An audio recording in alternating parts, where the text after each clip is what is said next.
Pagbasa mula sa ikalawang aklat ni Samuel.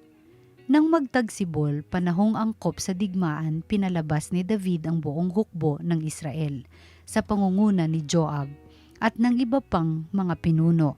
Pinuksa nila ang mga Amonita at kinubkob ang Raba. Si David ay nagpaiwan na sa Jerusalem. Isang hapon natulog si David. Nang siya'y magising, umakyat siya sa bubunga ng palasyo at naglakad-lakad. Mula roon, may natanaw siyang magandang babaeng naliligo. Ipinagtanong niya kung sino iyon. Sinabi sa kanya na iyo'y si Batseba, anak ni Eliam at asawa ng Heteyong si Urias. Ipinakuha niya si Batseba, sinipingan siya ni David at pinauwi pagkatapos. Dahil sa nangyaring ito, si Batseba ay naglihi, kaya't ipinasabi niya ito kay David. Inutusan agad ni David si Joab na dalhin sa kanya si Urias. Nang dumating ito, tinanong siya ni David, "Kumusta si Joab at ang mga hukbo? Ano ang lagay ng labanan?" Sinabi pa niya kay Urias, "Umuwi ka na at magpahinga pagkat nanggaling ka sa malayong paglalakbay." Lumakad si Urias. Ang hari ay nagpadala pa ng alaala sa tahanan nito, ngunit hindi pala siya nagtuloy sa kanila. Doon na siya natulog sa may tarangkahan ng palasyo kasama ng mga bantay. Nalaman ito ni David. Kinabukasan, inanyayahan ni David sa pagkain si Urias at ito'y kanyang nilasing. Hindi rin ito umuwi ng gabing iyon, bagkus natulog na kasama rin ng mga bantay. Kinabukasan, sumulat si David kay Joab at ipinadala kay Urias. Ganito ang nasasaad: "Isubo mo si Urias sa mga kaaway na mabangis. Pagkatapos, umurong ka at bayaan mo siyang mapatay." Nagmanman si Joab sa lungsod na kanilang kinukubkob at sa gawing mababangis ang kaaway. Doon nga niya itinapat si Urias. Lumabas ang mga kaaway mula sa lungsod at sinalakay ang mga kawal ni Joab. Napatay ang ilang pinuno ni David kasama si Urias. Ang salita ng Diyos. Salamat sa Diyos. Poon iyong kaawaan, kaming sayo'y nagsisuway. Ako'y kaawaan o mahal kong Diyos, sang-ayon sa iyong kagandahang loob. Mga kasalanan ko'y iyong pawiin, ayon din sa iyong pag-ibig sa akin. Linisin mo sana ang aking karumhan at ipatawad mo yaring kasalanan. Poon iyong kaawaan, kaming sayo'y nagsisuway. Ang pagsalansang ko ay kinikilala, laging nasa isip ko at alaala. Sa iyo lang ako nagkasalang tunay at ang nagawa ko'y di mo nagustuhan. Poon iyong kaawaan, kaming sayo'y nagsisuway. Kaya may matuwid ka na ako'y hatulan, marapat na ako'y iyong parusahan. Ako'y masama na buhat ng iluwal, makasalanan na nang ako'y isilang. Poon iyong kaawaan, kaming sayo'y nagsisuway. Sa galak at tuwa ako ay puspusin at muling babalik ang galak sa akin. Ang kasalanan ko'y iyon nang limutin, lahat kong nagawang masamay pawiin. Poon iyong kaawaan, kaming sayo'y nagsisuway. Ang mabuting balita ng Panginoon ayon kay San Marcos. Noong panahong iyon, sinabi ni Jesus sa mga tao, ang paghahari ng Diyos ay maitutulad sa isang naghahasik ng binhi sa kanyang bukid. Pagkatapos niyon, magpapatuloy siya sa kanyang pang-araw-araw na gawain. Tutubo at lalago ang binhi nang hindi niya nalalaman kung paano. Ang lupa'y siyang nagpapasibol at nagpapabunga sa mga pananim. Usbong muna, saka uhay na pagkatapos ay mahihitik sa mga butil. Pagkahinog ng mga butil, agad itong ipagagapas sapagkat dapat ng anihin. Sa ano natin ihahambing ang paghahari ng Diyos? Sabi pa ni Jesus, anong talinhaga ang gagamitin natin upang ilarawan ito? Tulad ito ng butil ng mustasa na siyang pinakamaliit sa lahat ng binhi. Kapag natanim na at lumago, ito'y magiging pinakamalaki sa lahat ng puno ng gulay.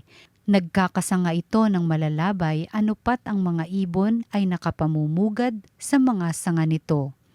Ang salita'y ipinangaral ni Jesus sa kanila sa pamamagitan ng maraming talinghagang tulad nito, ayon sa makakaya ng kanilang pangunawa. Hindi siya nangaral sa kanila nang hindi gumagamit ng talinghaga, ngunit ipinaliwanag niya ng sarilinan sa kanyang mga alagad ang lahat ng bagay. Ang mabuting balita ng Panginoon. Pinupuri ka namin, Panginoong Hesukristo. Magandang araw po sa inyong lahat. Narito na naman tayo sa ating makabuluhang programa, Salita ng Diyos, Salita ng Buhay, na kung saan tinitignan natin ang salita ng Diyos bilang gabay natin, liwanag sa ating tatahaking paglalakbay patungo sa mas malalim na pagkilala kay Jesus at ng ugnayan sa Kanya. Alam nyo, may kasabihan tayo, maliit man ay nakapupuwing pa din. Hindi natin dapat baliwalain anumang maliit o mababang uri dahil maaari itong magkaroon ng malaking resulta na ni sa guni-gunin natin ay di man lamang sumasagi kapag pinahintulutan natin ang Diyos kumilos sa ating buhay. Ito ang nais ituro sa atin ni Jesus sa 2 talinghaga na tagpuan natin ngayon sa Ebanghelyo. Kapag pinagsama natin ang 2 talinghaga na ito, mababatid natin ang paghahari ng Diyos ay bagamat maliit at para bagang walang kabuluhan ang simulain, ay walang makapipigil ng paglaki nito at sa pagdaan ng panahon, ito'y magiging dakila, kamangha-mangha. Ito ay katotohanan sa paglago ng simbahan, sa pagdaan ng mahabang panahon. At ito din ay katotohanan na nangyayari at mga nangyari sa buhay ng bawat individual na sumunod kay Jesus. Ang talinghaga ng binhing tumutubo ay nagpapakita kung ano ang mangyayari kapag sinuko natin sa Diyos ang ating buong pagkatao. Pinagkatiwala sa kanyang mga kamay ang ating kapalaran. Para daw itong isang tao na naghasik ng binhi sa kanyang bukid. Natutulog siya kung gabi at bumabangon kung araw. Samantala ang binhi ay tumutubo at lumalago, ngunit hindi nalalaman na naghasik kung paano ito nangyari. Kapag nakinig at tinanggap natin ang binhi ng salita ni Jesus at hinayaan natin itong sumibol sa atin, kusa itong tumutubo. May sarili siyang buhay na hindi natin lubos na mauunawaan. Unti-unti binabago ang ating puso. Hindi natin namamalayan, pero magiging obvious to pagtagal. Ang lupa mismo ang nagpapabunga sa mga binhi. Una muna ang usbong, saka uhay, pagkatapos ay may hitik na butil ng uhay. Kapag hinug na ang bunga, kaagad na pinagagapas niya ito sapagkat dumarating na ang anihan. Isa pang pangunawa natin sa aanihin ay ang pag-ibig. Ito yung mahalagang bunga natin. Kapag mayroon na tayo ng pag-ibig na nagmula sa Diyos, ito ang marka ng presensya ng paghahari ng Diyos sa ating buhay at patuloy ang paglago nito. Saksi tayo sa maraming tao na namumuhay para sa sarili lamang hanggang sa nasumpungan nila ang Diyos at unti-unti ito'y nagkaroon ng pagtingin sa kanilang kapwa.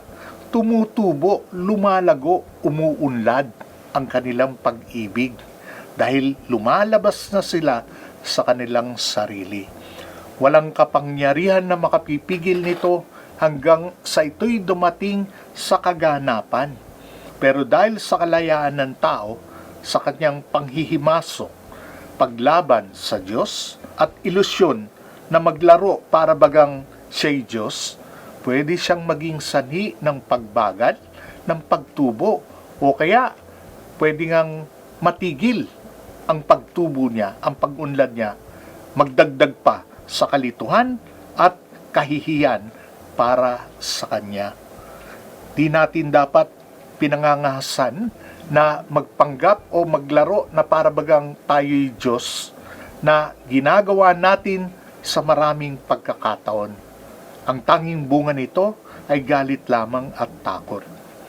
Ang isa pang talinghaga ay kinumpara ang paghahari ng Diyos sa butil ng mustasa.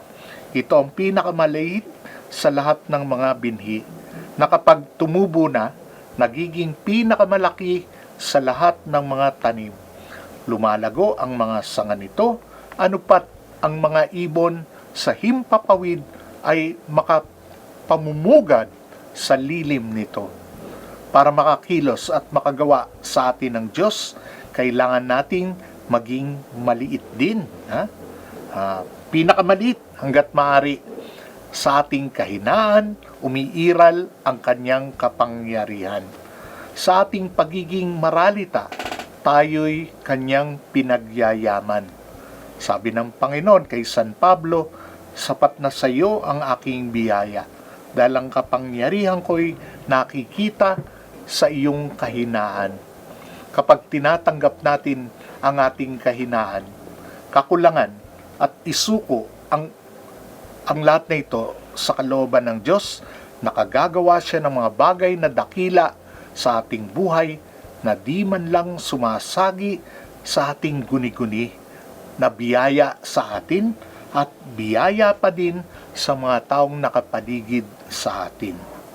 Ganito ang nangyari sa paglago ng simbahan sa pagdaan ng mahabang panahon. Nagsimula lamang sa isang hamak na karpintero nakatira sa Nazaret, sinundan ng 12 pangkaraniwang mga tao, mga mangingisda. Napakaliit, maralita ang simulain ng paghahari ng Diyos. Kaya't madami din ang di nakapansin at di naniwala, bagamat nagsimula na, narito na sa mga huling araw hanggat katapusan. Ito lang ang kaharian na matitira dahil ito ay walang hangganan. Ang lahat ay mawawala, samantalang ang paghahari ng Diyos ay patuloy na lumalago hanggang sa kaganapan. Hindi lang ito may payak na simula, ang kanyang pagsibol ay nakatago sa paningin ng tao. Para itong maliit na kislap o tilemsik ng apoy at kumakalat na para bagang malaking sunog sa tuyong gubat. Ang banal na kislap na sinisimulan ng Diyos ay kayang magpabago ng tao, ng buong pamilya, komunidad, ng mga bansa, at ng buong mundo. Ang lahat ay may pag-asa. Walang tao na di kayang abutin ng kaligtasan. Hindi natin pwedeng sabihin sa sino man nilalang na wala kang silbi.